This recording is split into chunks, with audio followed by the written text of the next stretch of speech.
Bienvenue sur la chaîne, le café du crime.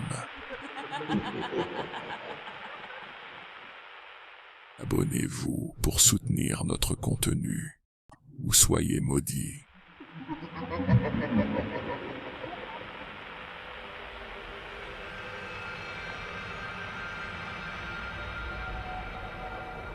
Le 8 novembre 2023, dans le Kentucky, un voisin découvre une scène d'horreur absolue.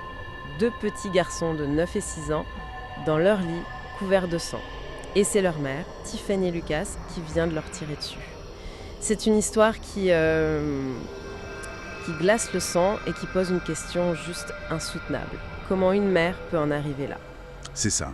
Et comment est-ce que cette femme peut être la même personne qui, quelques semaines plus tôt, postait des photos d'eux en écrivant « Mon monde et mon cœur tout entier ». C'est cette fracture, ce gouffre qui est au cœur de toute l'affaire.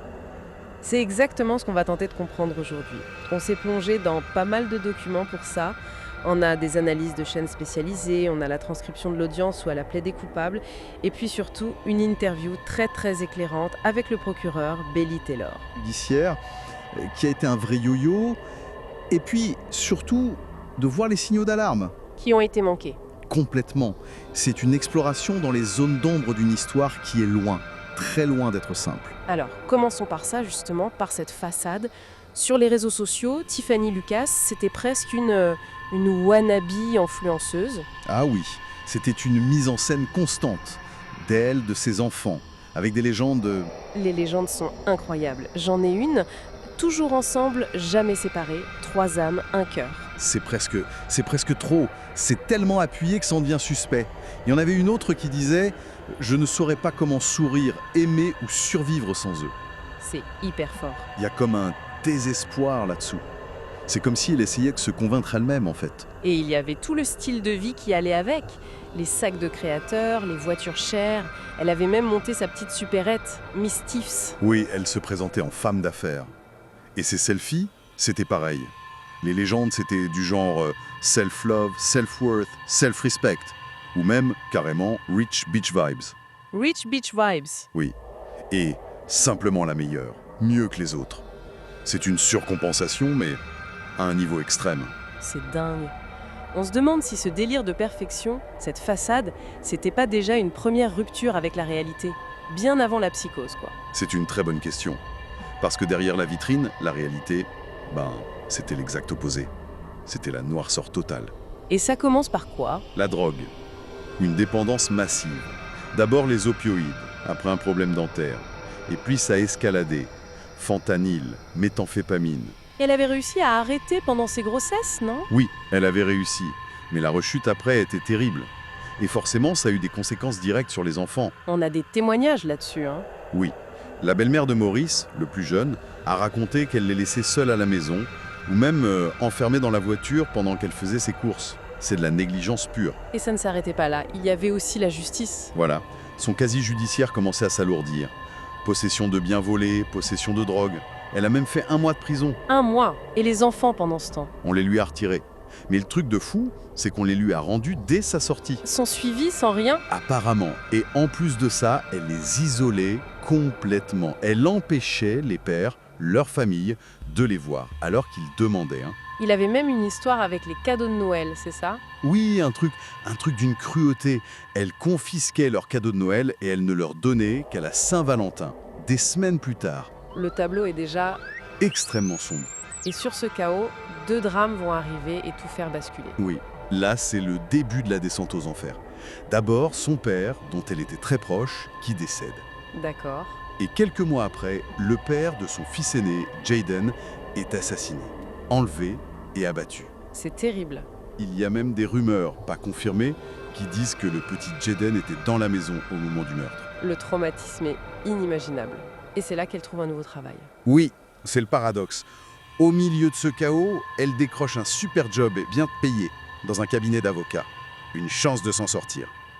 Et c'est là qu'elle prend une décision catastrophique. Elle arrête la drogue. Elle arrête tout, d'un coup. Cold turkey, Sans aide. sans aucune aide. Et là, c'est le point de rupture. Arrêter le fentanyl, qui est une drogue d'une puissance folle, comme ça, brutalement. Ça a provoqué une rupture psychotique. Son cerveau a complètement disjoncté. Elle est entrée dans une sorte de délire. Un délire total, oui. À la fois mystique et paranoïaque. D'un côté, elle disait que Dieu lui parlait, qu'elle voyait des versets de la Bible dans l'écorce des arbres, des anges dans les nuages. Elle prenait les photos pour le prouver à sa famille. Et de l'autre, la paranoïa. Une paranoïa extrême, oui. Elle était persuadée qu'il y avait une conspiration contre elle. Des personnes puissantes qui la surveillaient, qui voulaient enlever ses enfants pour les torturer, pour les vendre.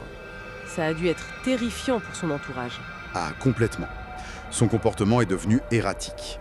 Un jour, en voiture, elle a jeté son téléphone par la fenêtre, les consoles de jeux des garçons aussi. Pour pas qu'on les trace. Elle pensait être suivie. Tout le temps. Elle pensait être manipulée mentalement, via le Wi-Fi, via Facebook, même via la PlayStation. Pour elle, l'algorithme de Facebook, c'était, je cite, un monstre maléfique qui l'a manipulée pour faire des choses terribles. C'est là que l'histoire devient encore plus tragique. Parce que sa famille a vu tout ça. Ils ont tout vu.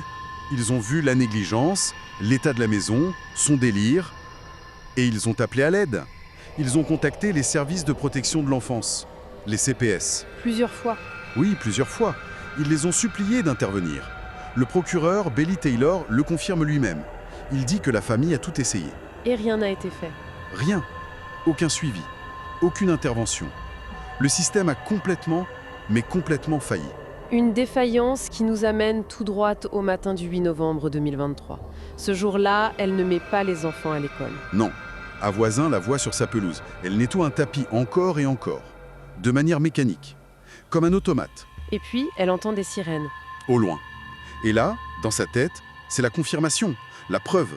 Ils arrivent. Les personnes puissantes viennent chercher ses enfants. C'est la panique. La panique totale. Elle les fait rentrer, elle verrouille la porte. Et quelques instants plus tard, vers 11h, les voisins entendent 4 coups de feu. La suite est glaçante. Elle est filmée par une caméra de surveillance. On la voit sortir en courant, complètement hagarde.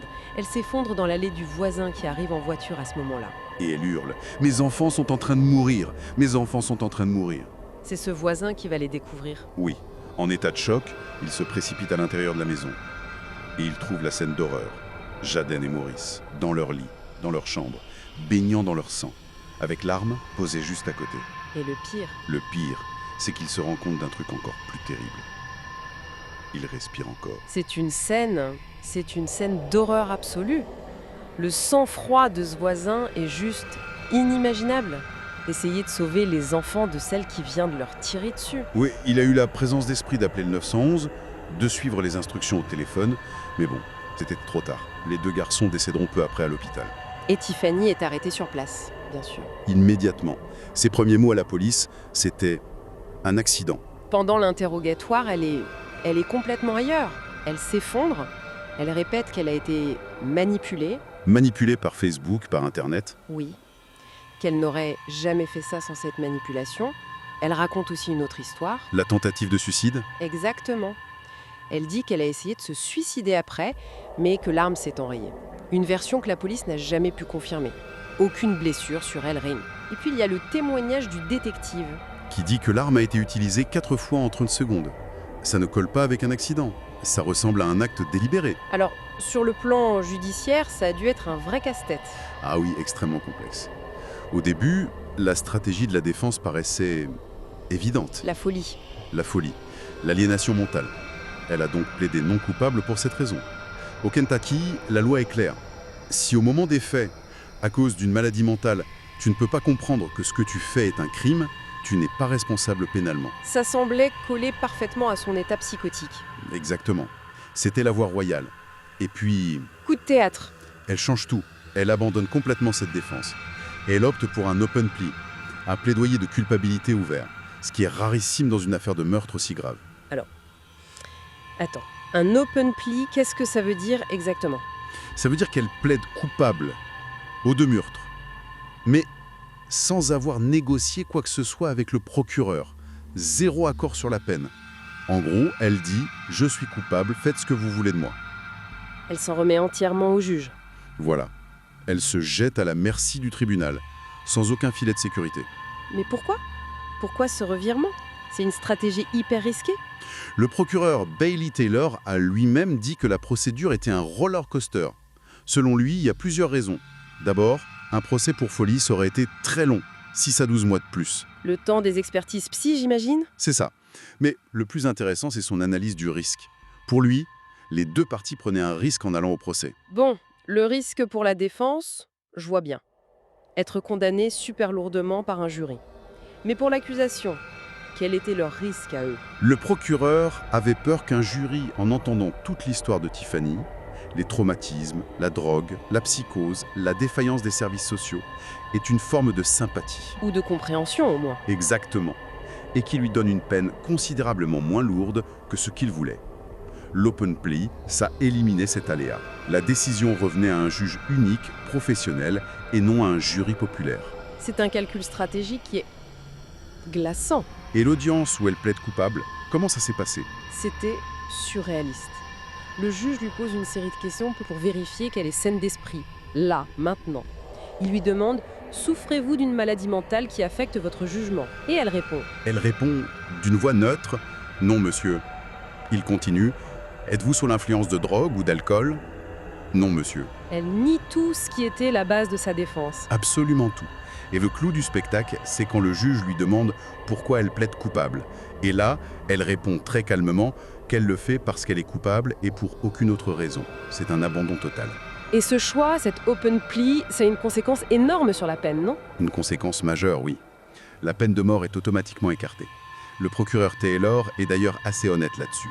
Il dit que de toute façon, même avec un procès, c'était quasi impossible de l'obtenir. Ah oui.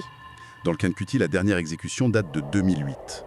Et la dernière femme exécutée, c'était en 1868. 1868? Oui.